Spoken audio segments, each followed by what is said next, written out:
উত্তর আমেরিকার বক্স অফিসে নতুন ইতিহাস লিখল নন্দিত কথা সাহিত্যিক হুমায়ুন আহমেদের কিছুক্ষণ গল্পে নির্মিত তানিম নূর পরিচালিত বনলতা এক্সপ্রেস।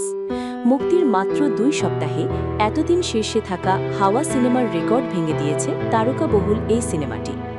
আন্তর্জাতিক পরিবেশক স্বপ্ন স্কেয়ারপ্রো ও বক্স অফিস ট্র্যাকার কমস্কোরের তথ্য অনুযায়ী উত্তর আমেরিকায় মুক্তির পর হাওয়া ছবিটির মোট আয় ছিল $৩,৫৮,০০০। তবে সেই রেকর্ড খুব বেশি দিন স্থায়ী হতে পারেনি, কারণ মুক্তির প্রথম ২ সপ্তাহে বনলতা এক্সপ্রেস আয় করেছে $৩,৬১,০০০। এটি এখন নতুন মাইলফলক হিসেবে বিবেচিত হচ্ছে। ছবিটির আন্তর্জাতিক পরিবেশক স্বপ্ন স্কেয়ারপ্রোর প্রেস অলিউল্লাহ সজীব জানিয়েছেন, এই সাফল্যের ধারাবাহিকতা থাকলে বনলতা এক্সপ্রেস খুব শিগগিরই $৪,০০,০০০ ক্লাবে পৌঁছে যাবে। বাংলাদেশের সিনেমার জন্য এই আয় হবে আরেকটি বড় অর্জন।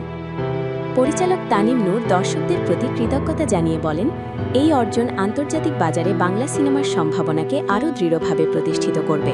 পুরো টিমের জন্য এটি